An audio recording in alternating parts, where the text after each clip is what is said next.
السلام علیکم، میاں سیف الرحمان حاضر خدمت اپنے YouTube channel Fair and Square کے ساتھ۔ آپ سے گزارش ہے اسے سبسکرائب کریں، زیادہ سے زیادہ شیئر کریں اور کمنٹ کریں۔ کپتان سپر صادق سپر امین ہو گئے ہیں، یہ کیا ٹرم بھلا ہوئی؟ ہمارے ہاں عدالتوں میں اس کا اکثر صادق و امین وزیر اعظم کے وزرائے اعظم کے بارے میں اس طرح کے کمنٹ آتے رہے۔ کبھی کوئی اس طرح کے ہسٹوریکل یا سٹوریز کے بھی حوالے دیے جاتے رہے، جیسے کہ کالمنسٹ لکھتے ہیں، تو اس طرح کے ججمنٹس بھی ہمارے ہاں آنی شروع ہو گئیں کہ جی یہ یونین سسیلیانو، یہ مافیا کی طرز پہ چلتے تھے، فلاں صاحب وہ صادق و امین نہیں رہے۔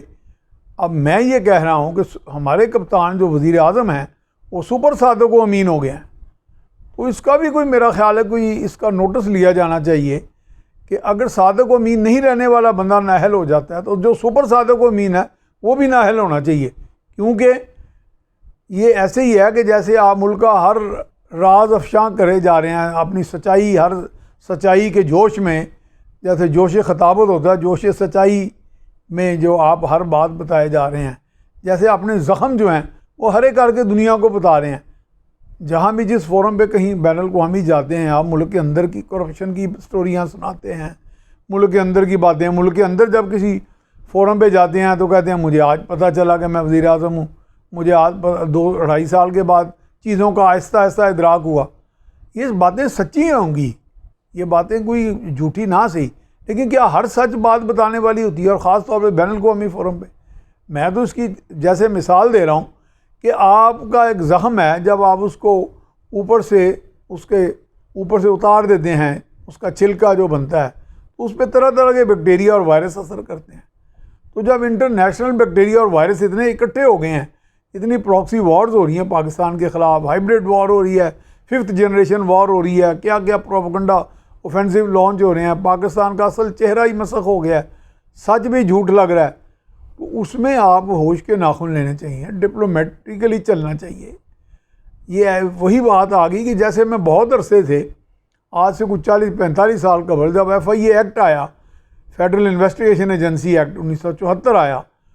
تو وہ اس میں لیونگ بیونڈ اسٹینسیبل مینز کا ایک شک ڈالی گئی، یعنی کہ آپ کے جو معروف ذرائع آمدن ہیں ان سے بڑھ چڑھ کر زندگی بسر کرنا۔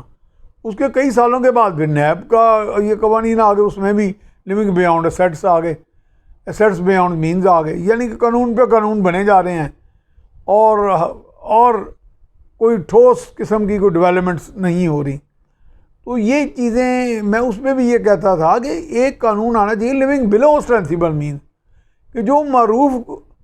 معروف قانونی ذرائع سے نچلی کی زندگی بسر کر رہے ہیں، جیسے کہ ہم بہت سے صحافی ہیں یا بہت سے لوگ ہیں جو درمیانے درجے کی روزمرہ کی بنیاد پر ایک مہینہ ان کا ایک جنگ کی کیفیت ہوتی ہے، بمشکل جا کے وہ روٹی پونی کرتے ہیں، کبھی کوئی ریڈیو پروگرام کر لیا، کبھی کوئی ٹی وی پروگرام کر لیا، تو اس طرح جا کے ان کی روٹی پانی پوری ہوتی ہے۔ وہ جو بلو اسٹینسیبل مینز ہے، میں کہتا ہوں کہ لیونگ بیونڈ اسٹینسیبل مینز والوں کو تو آپ پکڑتے ہیں، جو لیونگ بلو والوں کو تو ریوارڈ دیں کہ جناب یہ لوگ تو اپنے معروف ذرائع سے نیچے زندگی بسر کر رہے ہیں۔ اسی طرح میں سمجھتا ہوں صادق و امین کو آپ سزا دیں، صادق و امین جو نہیں رہے ان کو آپ سزا دیں، جو سپر صادق و امین ہے، جو ہر سچ بات جو نہ کہنے والی وہ بھی کہے جا رہے ہیں اور ملک کو ولنریبل بنا دیا دنیا بھر میں۔ آپ نے ایکسپوز کر کے دنیا کو بتا دیا کہ ہم اتنی ویکنیسز سے اٹے پڑے ہیں، بھرے پڑے ہیں، تاکہ وہ ہماری ایک ویکنیس کو شناخت کر کے اس پہ ہٹ کریں۔ تو پراکسی وارز کے اس دور میں یہ کہاں کی دانش مندی ہے؟ تو میں یہ کہتا ہوں لیونگ ابو اسٹینسیبل مینز جو ہے اس پہ سزا ہے، لیونگ بلو پہ ریوارڈ ہونا چاہیے۔ صادق امین جو نہیں رہے وہ نااہل ہونے چاہیے، جو سپر صادق امین ہے وہ بھی نااہل ہونے چاہیے۔ اس کے ساتھ اجازت دیجیے، اللہ حافظ۔